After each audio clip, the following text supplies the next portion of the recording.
Welcome back to my new video. I am Boris from Rainbow RC, and in this video I will fill up the shock absorbers for the Arma Limitless and of course all the other Armas 1.7 series. And I especially do that with the intention of speedrunning. Apply a few tricks to prevent the travel of the shock absorber, because I don't want full travel in the shock absorbers. Let me show you why. This is my Limitless. I am currently working on it. There's no motor in it. Speedrun season is over, so I have time to make a few adjustments. But I have been driving over 200 kilometers per hour with it, and the suspension, the shock absorbers, the springs are still 100% original, without any adjustments except for the pre-spring on the shock absorbers.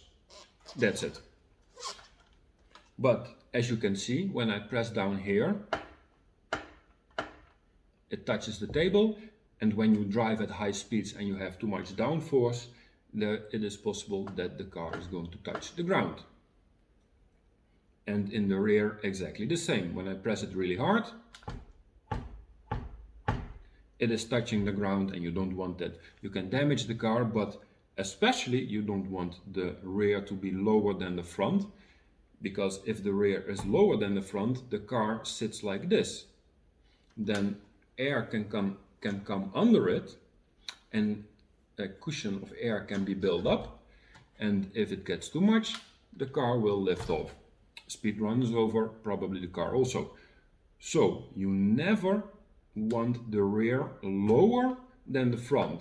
It can be a little bit tricky to adjust the shock absorbers for that, but what you need to keep in mind, it's a little bit difficult with aerodynamics, because aerodynamics is something you cannot see. It is something that we cannot test because we don't have a wind tunnel, or maybe you have, I don't. So it is all on eyesight when you're running, and that's pretty difficult. So you need to test a little bit on the table and figure out a way how much downforce that you have. And I have cut the front splitter, the front wing and the rear wing, and I hope, but I am not sure, I hope that the front has more downforce than the rear, and that if the car is going to be compressed, that it is a little bit more in the front and a little bit less in the rear. And what I want is that when the car is fully bottomed out, that it still doesn't touch the road. If I push it a little bit more, it is touching. So you don't want that. And I have done that with the Slash. I have spent a lot of time working and adjusting the Slash. Unfortunately, with the first test drive, I crashed it, so maybe next year, next speedrun season, I can go for it. But the rear is blocked, and when I compress the rear fully, the car is still horizontal, and when I press the front, it is still not touching the table. Maybe I should have taken the pinion out, then you could have heard it, but the front is not touching. And how did I do that? Through the springs you can see that I have added rings on the shaft of the shock absorber, and when I compress it, the shock absorber bounces on the rings and it will not compress any further. So that is what I did to the Slash, and I want to mimic that with the Limitless shock absorber. So I'll put this one away. There are these droop screws inside the arms that come out at the bottom. They will touch the chassis, and you can adjust the ride height of the car. That means that when you adjust the droop screws, that the shock absorber will not be fully extended. So you can adjust how much it is getting out with any load on a car. And with small bushings on the shaft of the shock absorber, you can adjust how much it is allowed to compress. And now I need to measure how much the shock absorber can compress. With my tool, I will measure the car right under the shock absorber in two positions. One when the shock absorbers are not compressed, and one when I push the car down when it is touching the table. So I have the maximum height and the minimum low. And the distance between that is the allowed travel space on the shock absorbers. Keep in mind that the travel space that you have is personal, and it is different for each ride height that you have. There it goes.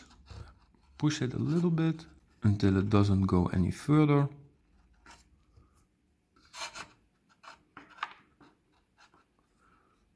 So it stops at the last level. Ride height without compression is 15 millimeters. Now let's do that again with some tension on the springs. Let me put a small mark on the last one that is sticking out. That's this one. And it was at 8 millimeters. So the suspension can compress around 7 millimeters. That is the allowed compression to have with my setup. For your setup, can be different. Let's measure the height in the rear without any compression. Now comes the trick. So if I push the rear all the way down without compressing the front, I don't get an accurate reading in the rear. So I have to put this one under again, compress the whole car until I find a suitable ride height by eye in the rear, and then measure it. And then I know how much the rear can compress in such a way that it is always higher than the front. I have set up the front. You can see it, it's behind the wheels, but believe me, it's in there. I need this one to see if it is level. I'll put it on the chassis on this side, because no motor. Then I can quickly see if the car is level, and the rear can expand or compress quite a lot. I'll just put it in there and then press it again. See how it is. Yeah, I think this is a nice compression to have. It will be around half a millimeter, no, half a centimeter. Yeah, it will be like this. So I'll mark it. So let's start with the rear shock absorbers. Let me measure it, how far it is sticking out. And it is 19 millimeters, which means I need to fill it up with 14 millimeters of bushings. And the front, it is sticking out 14 millimeters, and it can compress 7 millimeters, so I need to fill it up with 7 millimeters of bushings. Now, after a lot of squeezing and fiddling with it, it is on. It has a 11 millimeter spacer in there. Now let's see if I can put the cup for the spring in there. And there we will have the next problem. The opening in the cup is a little bit too narrow, and when I want to place it in, it is touching the bushings. So I will cut it out a little bit. So now it fits, but I see something very important, which is that the bushings don't go all the way down, but they touch the spring retainer, and they do that right here. They are touching this surface around the opening, which means that the thickness of the spring retainer here in the middle is also adding up to the limiting of the shock absorber. So if I measure it again when it is completely compressed, it is around 77 millimeters. When I take it out, it is a little bit more than 82, which means that in combination with the spring retainer, I still have my a little bit less than 5 millimeters travel, which was exactly what I wanted. So that's a good thing. The front shock absorber, and knowing that the spring retainer is also blocking the compression a little bit, I didn't put in a 7 millimeter but a 4 millimeter bushing, and it is at 72 millimeters uncompressed. But when I compress it all the way down, it is 64.5 millimeters. Ride height is a personal choice. The amount of compression the shock absorbers can have is a personal choice, and filling them up with 2000 weight or something else is also a personal choice. For me, with the road that I am driving on, with the speeds that I am driving currently, I am very satisfied with the 2000, so that is what I will put in. What you want to do is you want to fill up the shocks, not all the way, but around halfway. And then wiggle the cylinder a little bit up and down inside the shock absorber, so that the shock absorber oil can go underneath the cylinder and air can come out. So now all oil above the cylinder is filled with small bubbles of air that came through the holes in the cylinder, and with thicker shock oil it will take longer for all the bubbles to rise up. I will give this around 10-15 minutes for the air to escape. Then I will come back, have a look, and I will wiggle the cylinder a little bit more. It has been a little bit more than 20 minutes for the air to escape, and I have a question for you. Who is the dumb idiot who filled up the shock absorbers and wanted to let it sit for 20 minutes, stood up, tripped over his chair and broke his feet? Well, that's this idiot. The air had around 3 days to escape from the oil, and now I am going to check if all the air is underneath the piston. And for that I am going to wiggle up and down the piston again to see if no oil, no air is coming up. You can see here that there's a little bit of air inside that came from underneath the piston. This one has very few small air bubbles. This one is without air bubbles, and this one has a few. You saw it pop.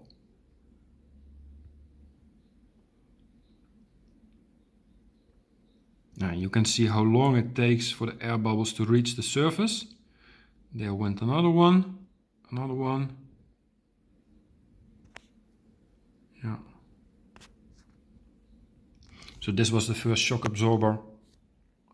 This was the first shock absorber that I tested, and I did all four of them, and now you can see that the oil or the air is coming out of the oil a little bit. So that is how long it will take. And the bigger the shock absorber, the more you fill it up, the longer it will take. So I have checked the shock absorbers again, wiggled the piston a little bit up and down, and it is all without air. And now it's just a matter of filling it up almost until the top. When you fill the shock absorbers in this last stadium, you want to make sure that you fill them all equally, so that they all have the same back pressure. And I will show you what I mean by that. You can see that I have filled up the shock absorbers just below the edge.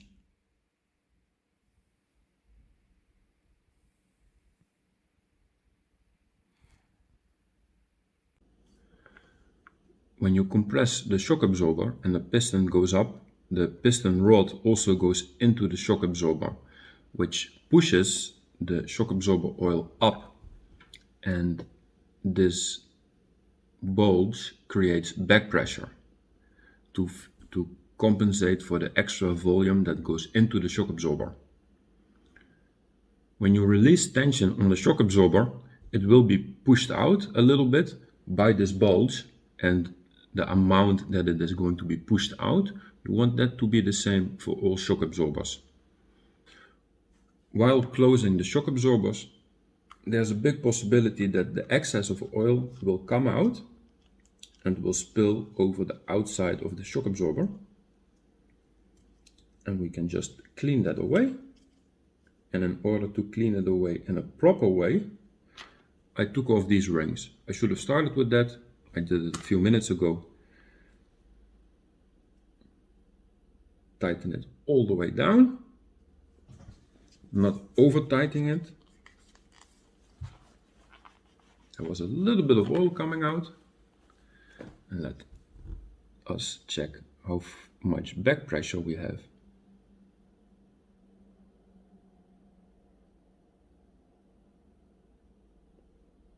We have a little bit of back pressure.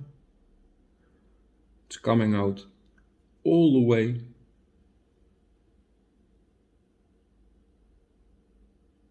Very slowly, so that's good.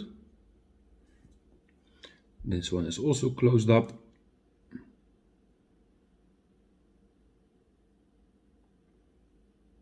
With a little bit of back pressure.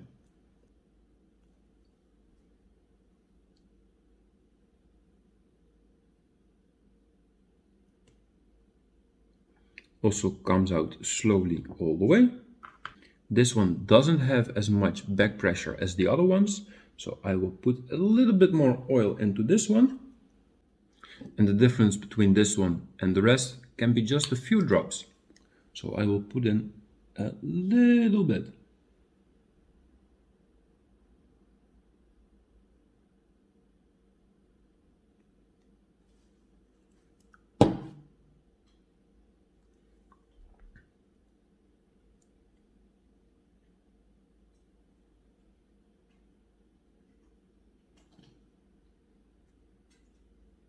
And now it has equal back pressure and it comes out all the way. So I'm going to finish up the shocks, put the springs on it, and then I will be right back. So here we are. The shock absorbers are mounted to the limitless. You can see that the rear is higher than the front, and when I compress the rear fully, but I will not put pressure in the front, you can still see that the rear is higher or horizontal to the front. So the chance of flipping over is reduced as much as possible with adjusting the shock absorbers. Also, the car is not hitting the table, and in the front, when I fully compress it, it is not much travel. That is because I have adjusted the ride height. I didn't adjust any more to the compression, the allowed compression. This is just the limited travel space that I have with my ride height. It is a little bit, but it is not touching. And when I fully compress the car, rear and in the front, it is still not touching the table.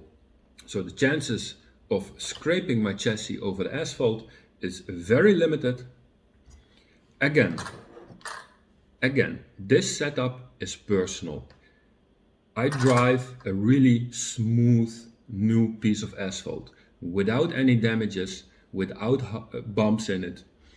It is most of the times really clean, and that allows me to drive such a low setup, especially in the front.